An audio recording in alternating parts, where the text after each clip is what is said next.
Deus colocou algo no meu coração para falar para os irmãos, e eu entendo que Deus, ele sempre tem um recado novo para o seu povo.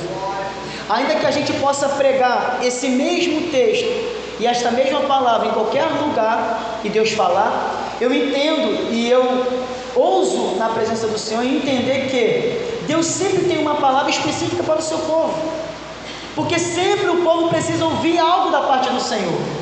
E Deus colocou no meu coração nessa noite para falar para a igreja do Senhor. Eu peço que você preste atenção, eu não vou enfadá-los, mas vou ser bem objetivo. Eu quero falar sobre o Deus conosco e o Deus em nós. Foi isso que Deus falou poderosamente no meu coração. O Deus conosco e o Deus em nós. Só que antes de falar com Deus conosco e o Deus em nós, eu queria somente fazer uma introdução para os irmãos entender o que significa de fato Deus conosco. Você já parou para meditar nisso? O que significa de fato Deus em nós? O que de fato a palavra do Senhor tem de revelação para trazer um entendimento da igreja, o que significa no mundo espiritual e também chegando no mundo físico, Deus conosco. Será que Deus conosco somente é um jargão de crente?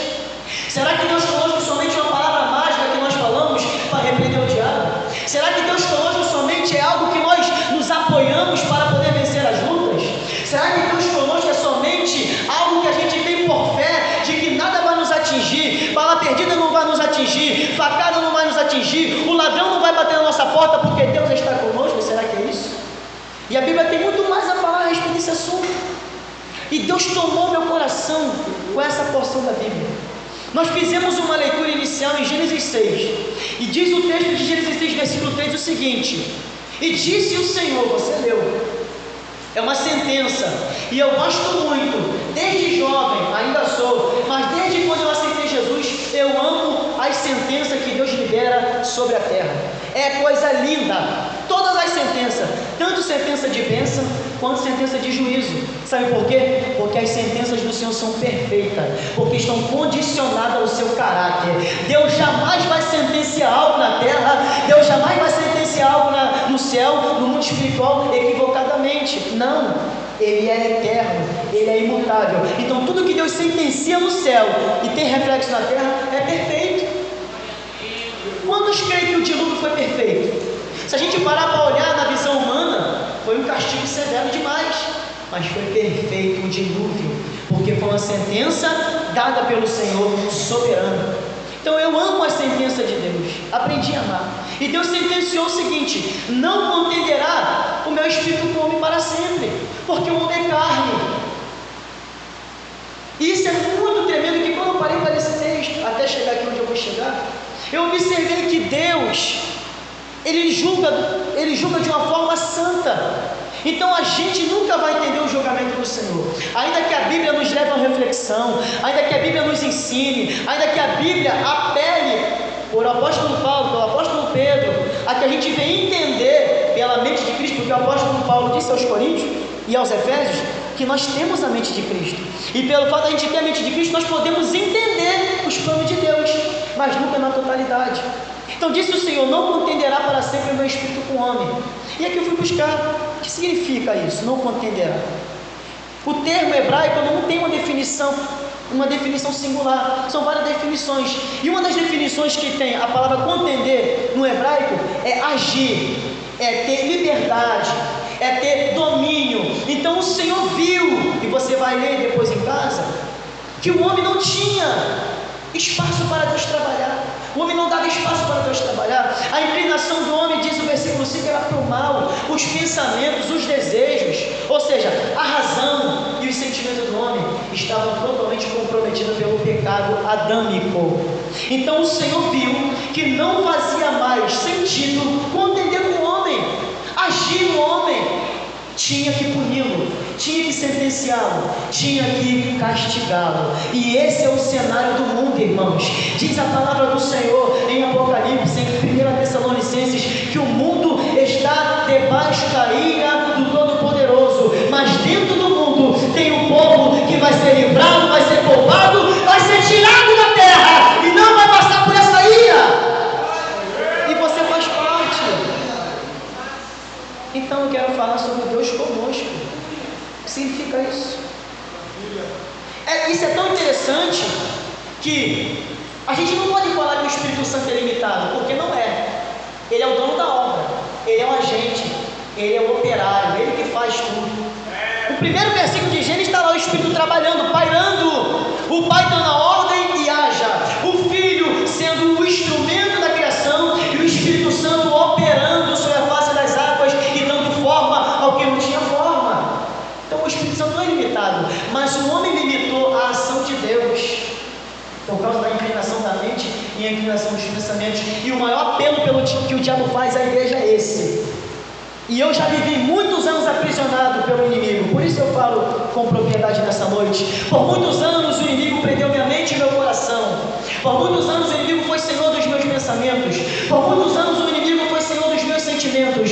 Mas aprove a Deus, como disse o apóstolo Paulo, aprove a Deus no dia da visitação me libertar pelo entendimento do Evangelho. E eu quero te dizer nessa noite, você está aqui na segunda-feira no culto, e eu quero te dizer, sabe qual é a tua recompensa? É tua mente ser liberta pelo poder da palavra e teu coração ser liberto pelo poder do Evangelho. E o diabo não tem poder mais sobre sua mente, e o diabo não tem poder mais sobre o seu coração, e você pertence a Deus. Então Deus decidiu não contender mais, Deus decidiu trazer o juízo. Só que muito lindo isso, e vai chegar até onde eu quero chegar. Dentro do cenário do juízo, eu peço que você preste atenção, porque eu tenho o costume de toda vez que eu leio um texto, eu me enquadro naquele texto. Se está falando de Daniel, eu tiro Daniel e me coloco. Se está falando de Paulo, eu tiro Paulo e me coloco. Se está falando de apóstolo, eu tiro os apóstolos e me coloco. Porque o Evangelho, ele se renova a cada manhã. Então teve uma aplicação para aquele tempo, tem uma aplicação para os dias de hoje. Mesmo em meio, isso aqui é uma palavra profética para essa congregação, porque eu não sabia, mas o pastor falou que no pecado era sobre efeito de conflito. E essa é uma palavra para este lugar. Mesmo em meio à corrupção, mesmo em meio à sentença do Altíssimo está sobre a terra, Deus achou um remanescente para livrar. Deus achou um remanescente para confiar. Deus achou um remanescente para dar prosseguimento ao projeto de salvação que seria consumado na cruz, que foi Noé. E diz o texto, no versículo 9, porém, Noé achou graça aos olhos do Senhor. E eu te falo, você tem sido agraciado pelos olhos de Deus? Como que nós somos agraciados pelos olhos de Deus? Quando a gente procura se aperfeiçoar na pessoa de Cristo. Diz o apóstolo Paulo que Cristo é o que nos aperfeiçoa diante dos olhos do Todo-Poderoso. O que faz Deus olhar para você e não enxergar pecado, não é porque tu ora, não é porque tu jejua, não é porque tu dirige trabalho, não é porque tu faz por onde, é porque quando o Pai olha para você, Ele vê a pessoa do seu filho que foi crucificado por você.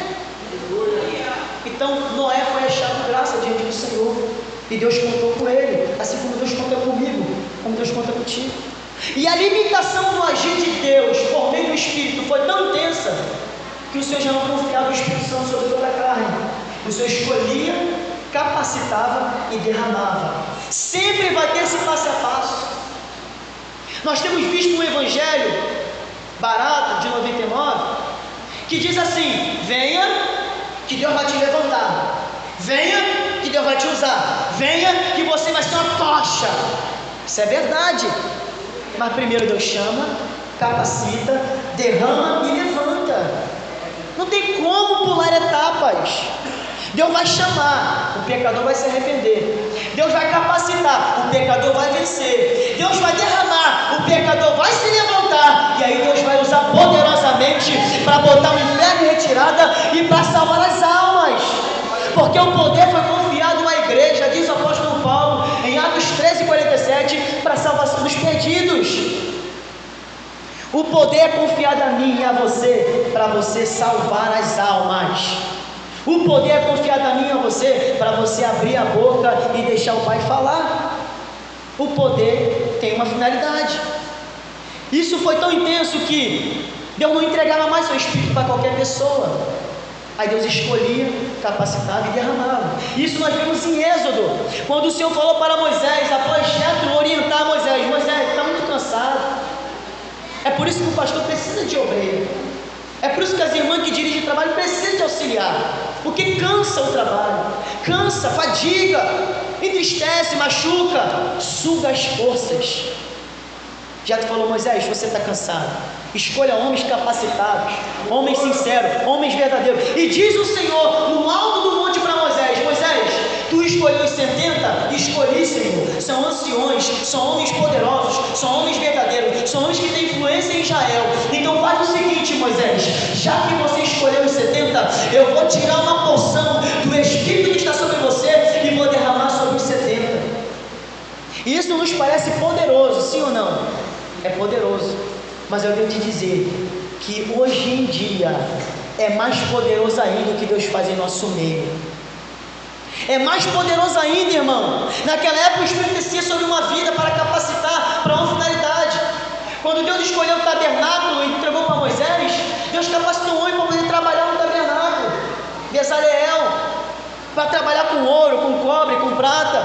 Deus escolheu ele e capacitou ele. Foram quantos? Foram 2, porque Deus tinha o seu requisito, e muitos não estão dispostos a cumprir os requisitos de Deus. E aqui vai a primeira sentença de Deus: para ser cheio, para chegar no Pentecoste, para ser usado com poder, tem que cumprir cada cláusula do contrato que Deus estabeleceu na cruz. E qual é a primeira cláusula do contrato? Crer no Filho de Deus, crer no sacrifício do Cordeiro, crer na obra expiatória e substitutiva de Cristo.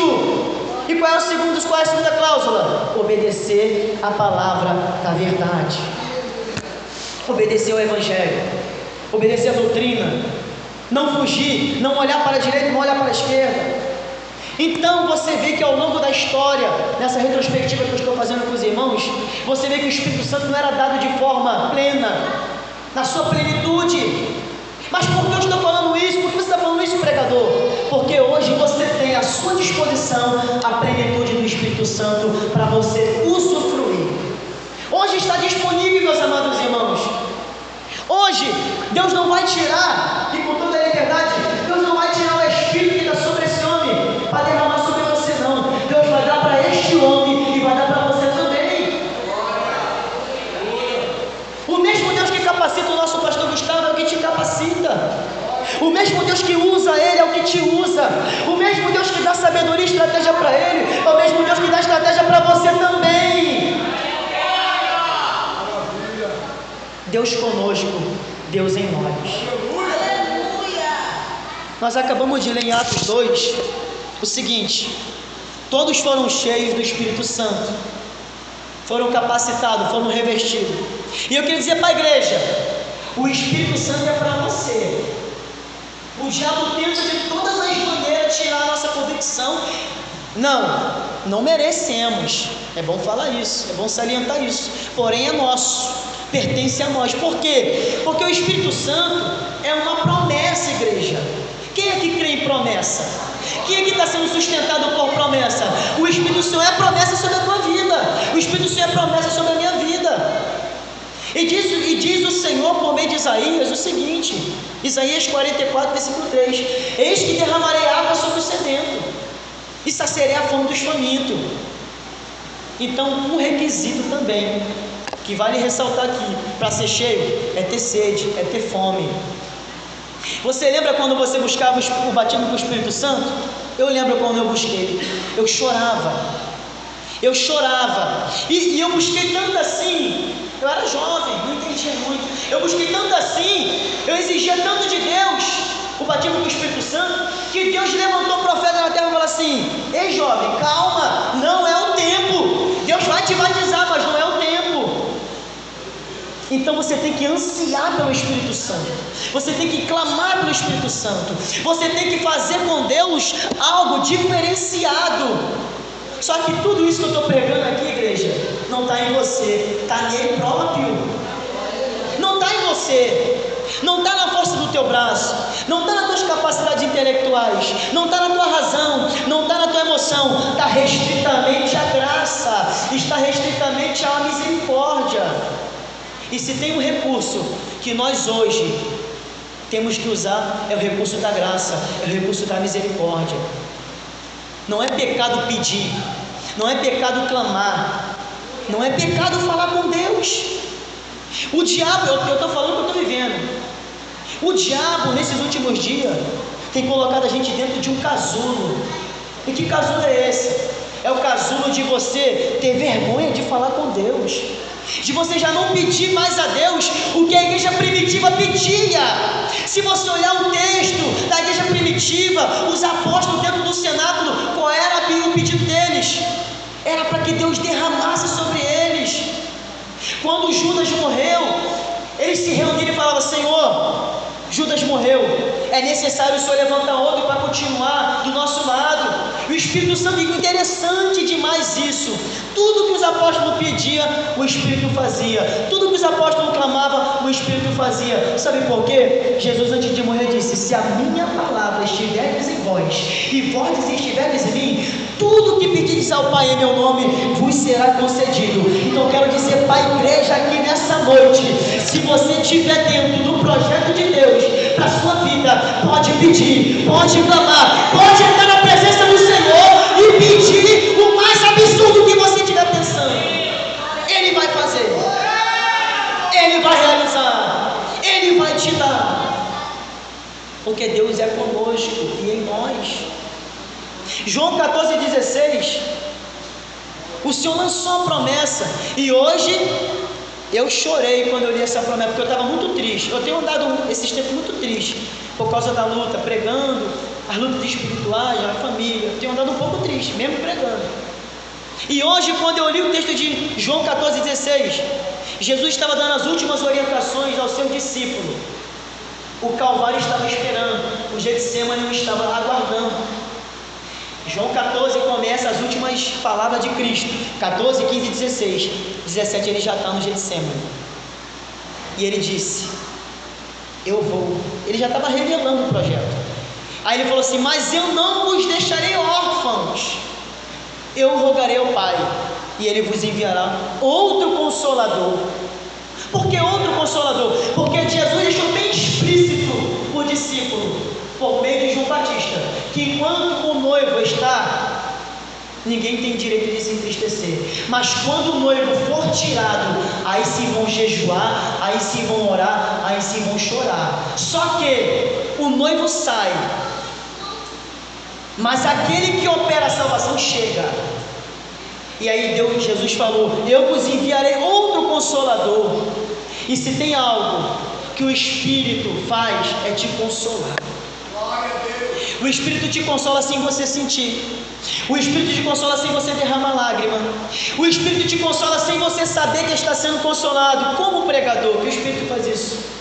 Quando você, mesmo com luta, mesmo com tribulação, você vem para a casa do Senhor. Quando você, mesmo com luta, mesmo com peleja, mesmo com o inimigo soprando na madrugada no teu ouvido, você não abre mão da mesa, você não abre mão do púlpito, você não abre mão do altar. Isso é uma grande prova que Deus está te consolando e você não está vendo. O Espírito era simbolizado pela água. E Jesus disse isso para a samaritana. Ele disse: ora, se você beber dessa água, vai tornar de sede. Mas se você beber, já era a profecia, já era o advento do Espírito Santo. Se você, mulher, crê na minha palavra, primeiro lugar, crê na palavra, e beber da água que eu te der, essa água vai brotar dentro de você como uma fonte que jorra para a vida eterna. Eu vou falar aqui. Tem crente que entra aqui, senta, levanta e não bebe da água. Entra, senta, levanta e não bebe da água. Entra, senta e levanta. Vê o irmão do lado bebendo, vê o irmão do lado tomando água, mas não quer beber água. Se a gente não beber dessa água, não vamos suportar a influência do mundo, não vamos suportar as investidas do diabo, porque tem um grande porém que está na casa do Senhor. Quem está de qualquer maneira, o diabo não está ligando. Quem não está dando prejuízo, o diabo não está ligando. Agora, quem está entrando por essa porta, como disse o salmista Davi: lava minhas mãos na inocência, e assim andarei em volta do teu altar. Esses estão sendo perseguidos por Satanás. Então é necessário você entrar nesse culto de ciclo de oração e beber da água que vem pela palavra. E o mais interessante é que está disponível. Guarde isso na sua mente. Está disponível. Sexta-feira Eu preguei em uma igreja e o Senhor me repreendeu. E eu vou contar para a igreja porque o Senhor está mandando eu contar. Eu estava muito triste. E eu cheguei para minha esposa e chamei ela para conversar. Ela ainda não tem muita sabedoria para me aconselhar, para exercer o seu papel. E aí eu comecei a desabafar para ela e ela me dava uma resposta que não estava melhorando a minha situação. Eu cheguei na igreja, pastor, pregaram. Os irmãos foram orar para me assumir o púlpito. Isso quando a Deus sentou. Aí quando eu assumi o altar, antes da irmã me passar, ela falou assim: assim manda o Senhor te dizer, uma repreensão do Senhor. Quando você tiver que desabafar, não chame ninguém. Entra no teu quarto e fala com o Senhor. E eu comecei a chorar. Porque a gente quer o recurso do companheiro, a gente quer o recurso de quem está do lado, quando na verdade, ainda que saia uma palavra de bênção, ainda que saia uma ajuda, não é o suficiente para a gente continuar. O suficiente só está no quarto de guerra, no quarto secreto. Então que você saia daqui hoje, meu amado irmão, em nome de Jesus. E quando o inimigo te pressionar, ou quando a luta bater na tua porta, o primeiro recurso é o quarto fechado, é o secreto. Depois que você entrar no quarto fechado, secreto, chame seu marido, chame sua esposa e desabafe. Mas não faça isso antes de entrar no quarto secreto, porque está disponível o Espírito do Senhor. E já partindo para o final, porque a igreja está entendendo, eu queria ressaltar aqui o que Deus palestou no meu coração: 7 coisas ou obras que o Espírito Santo faz em nós. Em João 16:8, porque Deus, igreja do Senhor, Deus ele começa do começo. Repita comigo, começa pelo começo. Isso, eu aprendi isso. Deus começa pelo começo. E qual é o começo da obra de Deus na vida do homem? Salvação, isso. Mas como que começa a salvação? Quando eu entro na presença do Senhor, ou quando Deus vai até mim e me convence do meu pecado, e me convence da minha miséria. Então, em João 16:8, diz o Senhor Jesus que o Espírito Santo convence o homem do pecado, da justiça e do juízo. Então, quando você estiver tendo alguma dificuldade de se humilhar, clame pelo Espírito Santo, Ele vai te ajudar. Quando você estiver participando de algo que você não está conseguindo falar, não está conseguindo verbalizar, algo que você sabe que não está fazendo parte da sua vida, algo que está na sua vida que você não está conseguindo vencer, use o recurso do Espírito do Senhor. Ele vai te convencer, Ele vai te ajudar você a falar. Segunda coisa, 1 Coríntios 4,15. Depois que você confessa, Ele te regenera, Ele te refaz, Ele muda a tua perspectiva espiritual, Ele regenera a nossa alma, Ele regenera o nosso corpo, Ele nos pega todo destruído, todo cheio de pichain, todo cheio de carrapicho, como diz o ditado do carioca, e vai tirando, regenerando pelo poder da palavra, como diz o apóstolo Paulo aos Efésios. Então Ele te convence do pecado, te faz se arrepender, depois Ele te pega e te regenera. E aí o diabo já não tem mais direito, depois da regeneração, de botar o dedo no teu nariz e dizer que tem parte com ele. Porque depois que o Espírito Santo entra e te regenera, você já não tem mais parte no mundo espiritual da maldade. Ele já não tem mais o direito. Porque diz que Abraão creu, isso foi imputado como justiça. É justiça de Deus quando o crente crê na obra de Cristo. Terceiro, Gálatas 3, versículo 27, Ele nos batiza e nos integra no corpo de Cristo. O Espírito Santo te convence do pecado, o Espírito Santo te regenera, depois Ele vem, te batiza e te faz membro do corpo de Cristo, te faz parte do corpo de Cristo, te faz uma célula do corpo, um membro do corpo. E aí depois da regeneração, e quando Ele te insere no corpo, você faz parte da noiva do Cordeiro. Quarto, Ele nos transforma, eu estou andando rápido, Ele nos transforma em habitação. Depois que Ele te regenera e te integra à igreja, ao corpo, Ele habita em você. Ele não habita na parede, Ele não habita no tijolo, Ele habita em você. É por isso que eu comecei dizendo que antes estava limitado a agir, hoje já não está mais limitado. Hoje você pode entrar na casa do Senhor como hoje e sair cheio de Deus para sua casa, cheio da presença do Senhor, habitando dentro deste corpo. você entra vazio e o mistério da regeneração te enche da unção, porque a unção nada mais é que a presença do Senhor. Diz o texto, 1 Samuel 16, que quando Davi foi ungido, quando desceu o óleo, o chifre foi derramado, o Espírito saiu de Saul e entrou em Davi, e diz que o Espírito Santo, a partir daquele dia, se apoderou de Davi, fez de Davi a sua habitação, mas não era a plenitude ainda, não era o seu advento ainda, Cristo não tinha vindo à terra ainda. Quinto, depois que Ele te faz habitação, aí isso aqui é maravilhoso, é mais um tapa na cara do diabo, que se a gente demora, ele pisa na gente. Depois que Ele te faz habitação, Ele te sela com o selo do penhor para a redenção. Depois que o Espírito Santo habita dentro de você, Ele te sela com o Espírito do selo do Senhor. Isso está descrito em 2 Coríntios 1:22. Sexto, Ele te santifica e te faz dar fruto. Irmãos, a gente na obra do Senhor, pastor Ricardo está aqui, com certeza ele já viveu isso.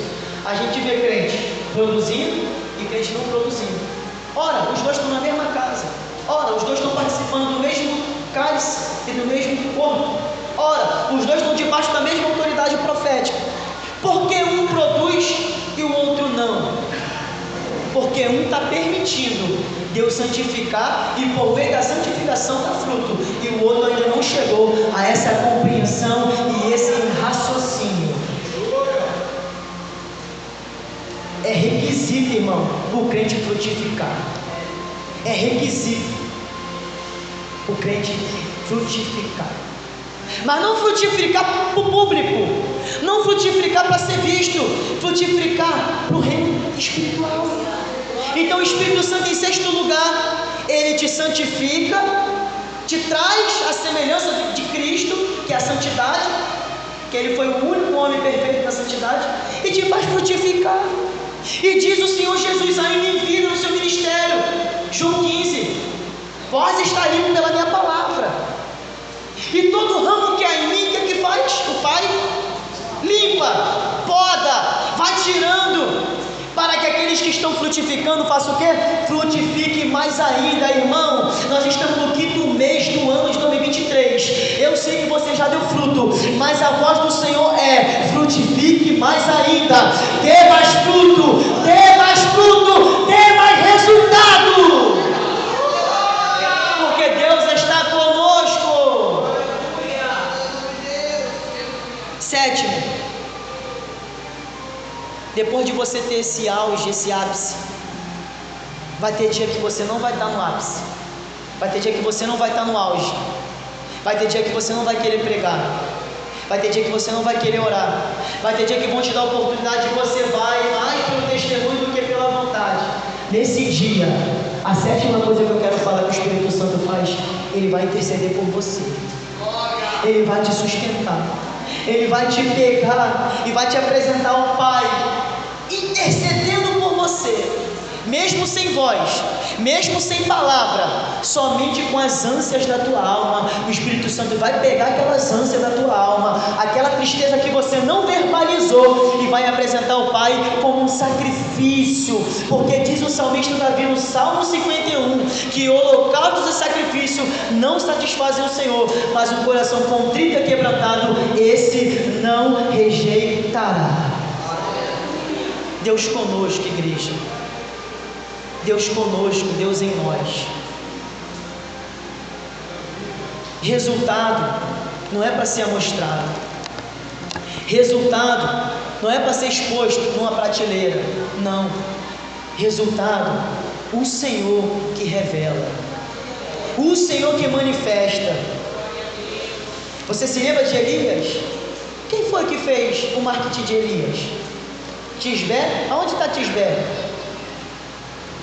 Lembra de Amós? Eu amo esse texto de Amós 7,14. Quando ele chega diante de Jeroboão II, o sacerdote de Israel fala assim: vai para lá, profetizar em Judá, vai para lá profetizar em Jerusalém, porque Amós era natural da tribo do sul. sul, e ele foi lá para o norte pregar para Jeroboão II. Sabe o que Amós disse? Olha o que Deus faz na minha vida e na tua. Eu não era profeta, eu não sou filho de profeta, mas o Senhor me chamou de trás dos bois, de trás do sicômoro, para anunciar o conserto para a casa de Israel. É Deus quem manifesta o profeta, é Deus quem levanta o vaso, é Deus que te pega e te levanta para o diabo ver que você é um vaso. E no tempo certo você vai frutificar, no tempo certo você vai ser honrado, como disse o nosso pastor. Mas beba dessa água, beba da água do Espírito, busque o Espírito Santo, busque mesmo, meus amados irmãos. Eu tenho uma dificuldade de pedir coisa material a Deus, não é pecado não, mas eu observei que sempre que eu peço coisa espiritual, Deus me honra no material. Falei, então Senhor, vou começar a orar mais pelo espiritual, porque toda vez que eu peço algo espiritual, Deus me honra no material. Falta o gás, Ele usa alguém, eu passo necessidade, Ele usa alguém, eu fico desempregado, Ele vai abrir porta.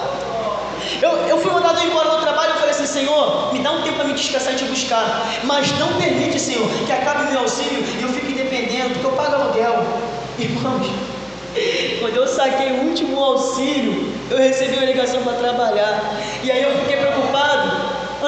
Não, mito, antes de eu pegar o quinto auxílio, eu recebi a ligação, aí eu fui na entrevista, aí eu perguntei assim, irmã, para começar quando? Ela só pro dia 20, eu falei, glória a Deus, porque é dia 5 eu pego o meu auxílio. Eu não estava com foco nas coisas materiais, mas eu apresentei a minha causa ao Senhor. A igreja tem que entender que tem que priorizar a vida espiritual, porque diz Deuteronômio 28, se ouvirdes a minha voz e cuidardes de cumprir o meu mandamento, todas essas bênçãos vos alcançarão. Eu quero que você levante a mão nessa noite, porque não é um pregador que está falando, é a palavra. Eu quero dizer para essa igreja, eu quero dizer para o pastor Ricardo e toda a congregação, se ouvirdes a voz do Senhor e cuidardes de cumprir os mandamentos, todas as bênçãos que estão escritas na Sagrada Escritura repousarão sobre a igreja. Se coloque de pé. Oh, glória a Deus. Oh, glória a Jesus. Coloque a mão no seu coração, assim no seu coração, e feche os teus olhos. Senhor,